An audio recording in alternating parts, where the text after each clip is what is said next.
বাংলাদেশ সৃষ্টির পেছনে যুদ্ধ করেছেন, উনি অনলাইনের প্রপাগান্ডা দ্বারা বিভ্রান্ত হয়েছেন, এছাড়া আর কিছুই নয়। আমি কে, আমি কি, এটা জানার জন্য আমার কাজ দেখতে হবে। আমি গত 10 বছর সোশ্যাল মিডিয়ায় কী বলেছি সেটা দেখতে হবে। আপনি কেউ উদ্দেশ্যমূলকভাবে 3টা পোস্ট বের করে কী লিখছে সেটা না দেখে বাকি কি বলেছি সেই কথাগুলোও দেখতে হবে।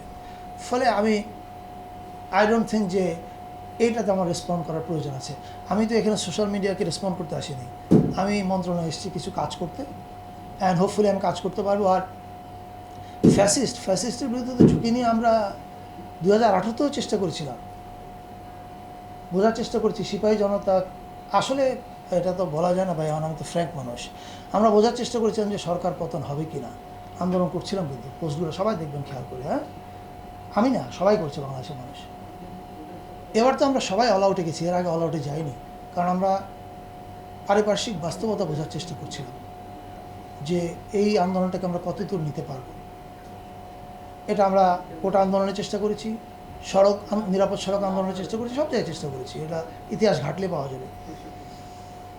এবার আমরা বুঝেছি যে এবার হয় আমাদেরকে জয়লাভ করতে হবে, অথবা আমাদের বাংলাদেশের জন্য দীর্ঘস্থায়ী এক দুঃস্বপ্ন আসছে। সেটা জেনে আমরা 16 জুলাই থেকে নেমে গেছি, রাইট।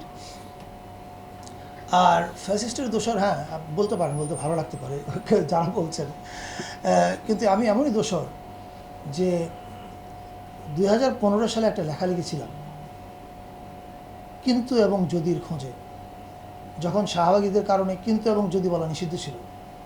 ওই লেখার কিছুদিনের মধ্যে, 4-5 দিনের মধ্যে অন রেকর্ড আছে এটা, তৎকালীন সরকারের ক্রিমিনাল ইনভেস্টিগেশন সেল CIC আমার শুধু যে সব ট্যাক্স ফাইল তলব করছে তা না, আমাকে এবং তিশাকে হাজির হয়েছে তদন্ত করার জন্য।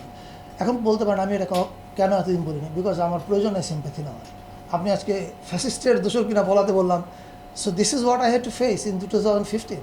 আমার তো বলার প্রয়োজন নাই যে আমি ভাই ফ্যাসিস্ট বিরোধী, সুতরাং আমাকে এই দায়িত্বটা দেওয়া। নো, আমি দায়িত্বটা তখনই নিতে রাজি হয়েছি যখন আমি মনে করেছি যে আমি কাজটা হয়তো করতে পারবো। আমি ফ্যাসিস্ট বিরোধী কিনা তার জন্য পুরস্কার হিসেবে আমার কাজ প্রয়োজন নেই। আমি ফ্যাসিস্ট বিরোধিতা করছি আমার বিবেকের কারণে, আমার নিশ্চয়ই পদের জন্য না। এবং আপনি নিশ্চয়ই বিশ্বাস করবেন, আমি মারা গেলে মন্ত্রী হিসেবে কেউ আমাকে মনে রাখবে না, মনে রাখবে ফিল্ম মেকার হিসাবে। আলহামদুলিল্লাহ, I have an identity and I am happy with that.